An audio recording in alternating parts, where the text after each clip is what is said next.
De volta com Boa Tarde Cidadão, na Band Natal, chegando em todo o Rio Grande do Norte. Você deve ter ouvido aí no intervalo comercial aqui. Boa Tarde Cidadão. Sabe de quem é essa voz? Desse rapaz aqui. Nilbert, bem-vindo ao nosso programa Boa Tarde Cidadão. Boa tarde, Robson. Tudo bom? Tudo bem, prazer tê-lo conosco. Ô Nilbert, fala um pouquinho sobre sua atividade, sua profissão como locutor. Então, na verdade eu comecei como locutor, né? E há 30 anos aproximadamente, em rádio, aí saí de rádio e começando a perceber outras possibilidades, eu comecei a gravar para outros estados, de uma forma ainda muito arcaica, gravando e mandando via fita cassete, essas coisas ainda, tempo de fita cassete. E com o advento da internet, em 96, 97, a gente começava a mandar através de conexão de escada, que era terrível, né? Quando a internet começou a ficar boa, aí a gente partiu para outra coisa, né? Mais velocidade, mais possibilidade, e aí começou a expandir. E aí nasceu a produtora, que a gente trabalha com a parte de áudio, vai fazer 20 anos, a produtora de vídeo. Tanto a gente grava para Natal como para fora do estado e fora do Brasil, já há muito tempo. Você mesmo grava com várias vozes próprias, várias tonalidades diferentes, né? E também tem um banco de vozes. Isso. Temos dezenas de profissionais, né, de várias línguas também, que estão aptos a fazerem vozes em várias línguas, né? Para aplicativo, para diversas possibilidades que o mercado exigir. Em paralelo, você já desenvolvia atividades digamos assim, que algumas pessoas chamariam de off-road, ou de escalada de montanhas, ou de explorar certos lugares em mais contato com a natureza? Robson, na verdade, esse tipo de atividade desde criança, né? Desde moleque mesmo, 7, 8 anos de idade, eu já gostava de estar subindo em árvore e da árvore para cima da casa. Então, às vezes, algumas pessoas perguntam de onde é que vem esse tipo de coisa. Eu digo que muitas vezes vem no nosso DNA, eu acredito. Porque meus irmãos, nenhum deles gostam desse tipo de coisa, eu sou o diferente da casa, vamos colocar assim. E com o passar do tempo você vai começando a ver se aprimorando e pesquisando coisas e entrando para esse tipo de segmento, né? O segmento de atividades de escalada, ou atividade de rapel, ou atividade mais complexas como escalada de alta montanha, que é o que eu estou fazendo agora, como esporte, né? Mas dessa história do esporte já vi para programas em TV, usando esse tipo de trabalho, que não deixa de ser um trabalho, unir esporte ao lazer. Esporte, aventura, lazer, e ao mesmo tempo eu estou trabalhando, né? Porque para onde eu vou eu estou gravando ainda. Eu tenho as pessoas na minha empresa que recebem quando precisa que Nilbert grave. Que hoje para a internet, para você gravar com a sua qualquer lugar. Você trabalha de qualquer lugar do planeta Terra que você tiver, você pode fazer seu trabalho sem problema. Exatamente, isso mesmo. Ô Nilbert, e me parece que há uma guinada na sua vida que provocou muitas mudanças, muitas reflexões, quando você passou por um problema pessoal bastante sério, problema de saúde, né? Isso, exatamente. Fala um pouquinho pra gente sobre isso. Foi em 2015, na verdade. Eu tive um diagnóstico de câncer no intestino. E foi um diagnóstico que eu não esperava, ninguém espera, né? É uma surpresa para todo mundo. E para muita gente foi uma surpresa pelo estilo de vida que eu sempre tive, né? Pessoa que não fumava, não bebia, trabalho, casa, atividade esportiva e tal. E quando eu descobri, o que é que aconteceu? Eu tratei isso como uma coisa normal. E aprendi muita coisa com isso. O que eu mais aprendi foi o que a gente não tem poder sobre. A gente realmente não adianta ficar aflito, não pode controlar. Então a gente tem que aguardar e esperar o resultado para frente e ver como é que vai ser. Como isso vai ser solucionado. E assim fiz. Passei 3 meses e meio fazendo vários exames muitas vezes inconclusivos, que o diagnóstico era no intestino, ia para outro canto, dizia que era outro canto, mas no final das contas tive que fazer uma cirurgia de alta complexidade, foi resolvida, retirada, vai fazer 4 anos no mês de abril disso aí, e fazendo acompanhamento e tudo ok, né?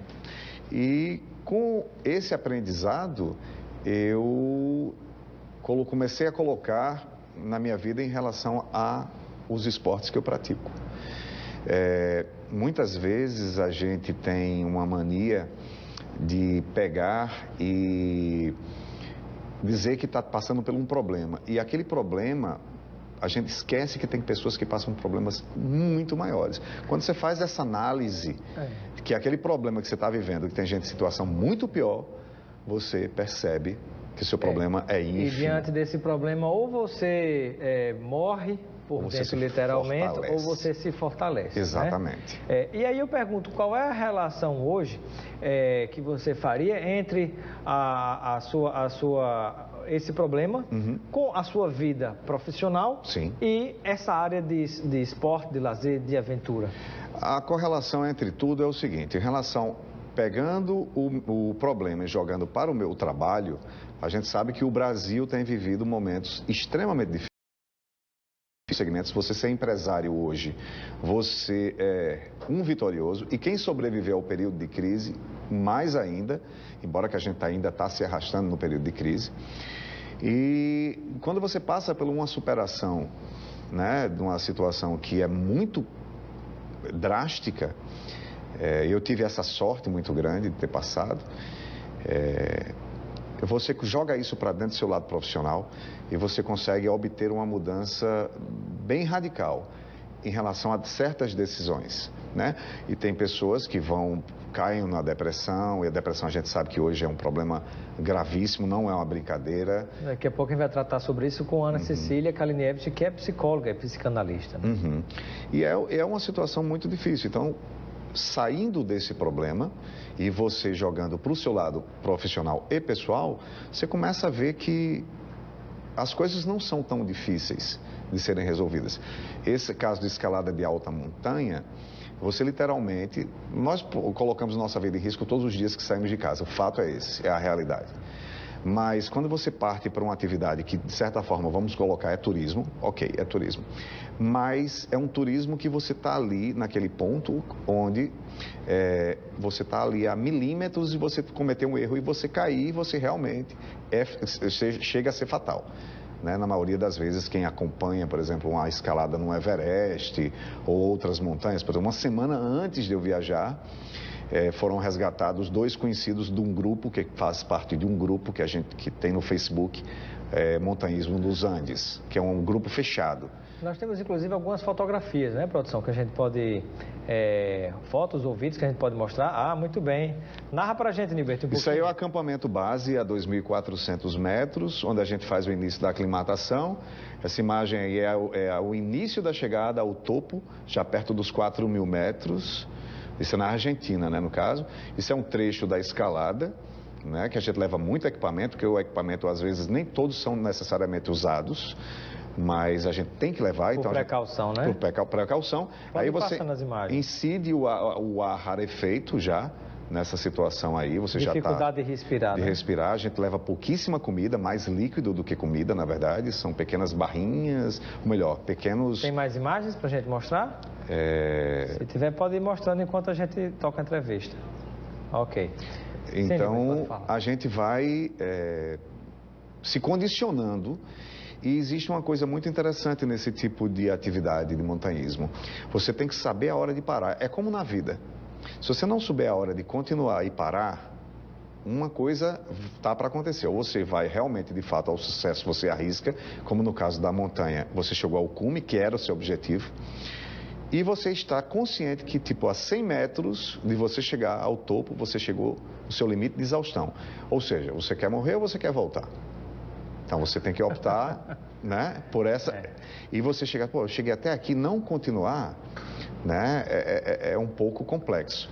E voltando à história desses 2 conhecidos que faleceram no Fitzroy, na Argentina, eles, por excesso de confiança, o que acontece no dia a dia, eu sempre faço esse comparativo do dia a dia com esse tipo de atividade, da gente saber a hora de fato de continuar e a hora de parar e mudar.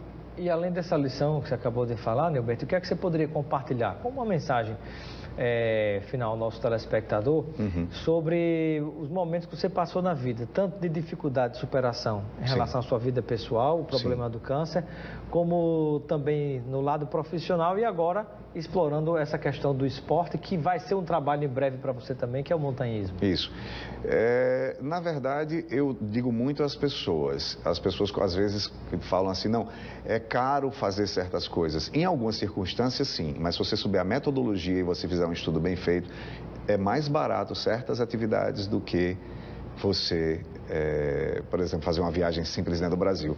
E eu tenho um exemplo de um conhecido meu, que ele ganhava um salário mínimo e durante muitos anos o sonho dele era viajar de bicicleta pela Patagônia. Ele trabalhou, vendeu as férias, juntou tudo lá tal que ele tinha e conseguiu realizar o sonho dele. Ou seja, não necessariamente você precisa apenas de dinheiro. Eu acho que a força de vontade, o querer fazer e realizar seu sonho, sair da zona do conforto e partir para o seu sonho, eu acho que é fundamental. Eu acho que é onde está o diferencial da coisa. Sem dúvida. Quero agradecer a participação do Gilberto da Mata, seja sempre bem-vindo ao nosso programa. Obrigado, Boa meu tarde, amigo. cidadão. A voz é dele aqui, quem ouve o nosso programa todo dia. Seja sempre bem-vindo ao nosso programa e receba um kit do produto Obrigado, Robson. para você aproveitar com seus amigos e familiares. Tá ótimo. Obrigado. Muito bem. E sucesso nas novas atividades. Vamos embora. Daqui a pouquinho, depois do intervalo, voltaremos conversando com a Ana Cecília Kaliniewicz, psicanalista, especialista em dor e coordenadora da Sociedade Norte-Rio-Grandense de Estudos da Dor. Eu volto já.